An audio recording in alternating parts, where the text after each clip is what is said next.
So, I mean, you were telling me, Matt, that John Fogerty was not born on the Bayou so much as born on the Berkeley. That's right. But I love that. Like, I don't know that I've ever been to the Bayou myself, and so this is the kind of thing where it's like this defines what Right. people think. Oh, the Bayou, you know. Right. Where it's like this, like the vibe of the song. It is amazing, though, musically, how rich and sort of gumbo-y Yeah. it is. The tremolo on the guitar and the bass and everything. It's like a burbling quality to it. Yeah. I love too that he keeps on, like, you can tell he's just having such a good time playing the song. He just keeps kind of looking over to his side. He has this big grin on his face, like, which I think is fantastic. But I mean, a lot of his music, honestly, when I found out, I just assumed, I had been listening to Creedence for years, and I just assumed they were from somewhere in the South. Yes, like an Alabama band or something. Yeah, you know, or maybe they were from Louisiana, or maybe, you know, wherever. And then when I found out, like, no, they're from Berkeley.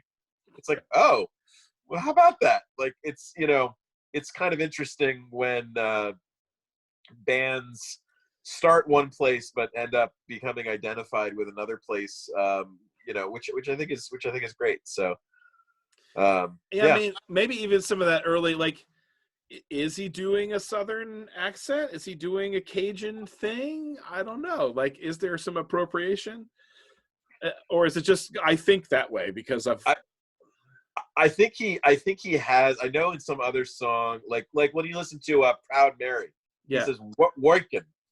Instead of, you know, it's kind of Woiken for the, you know, that kind of you know, way of saying it. But now I assume I'm surprised you haven't asked me, unless you already know, what a hoodoo is.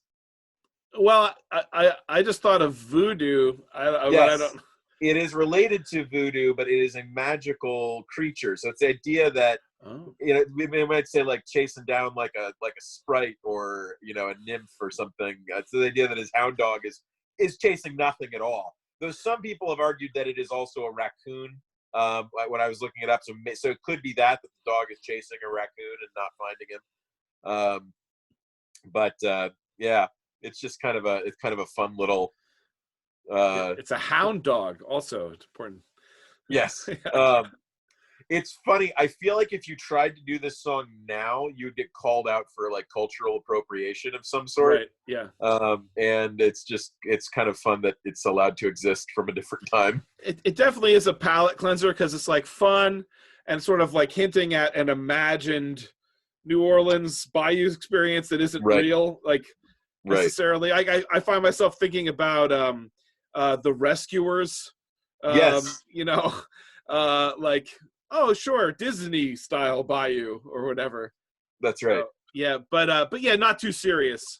So where do we go from here, Monfrere? Right. So the last one I wanted to play was sort of this very kind of like primordial or foundational earth, like kind of the earth as the clay that you build, you know, a mud hut out of, or a brick out of, like just this sort of like just earth in its raw elemental form, the most pure expression of this concept. And so this is to be honest, I'm able to say that because it's an instrumental, so who knows what it actually is about. The name of the song is Black Mud, and it's by the Black Keys.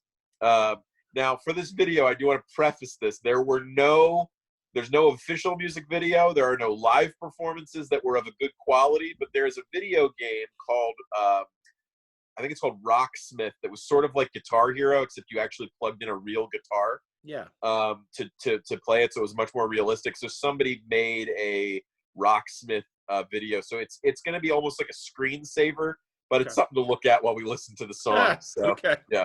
Cool. All right. Well, here we go.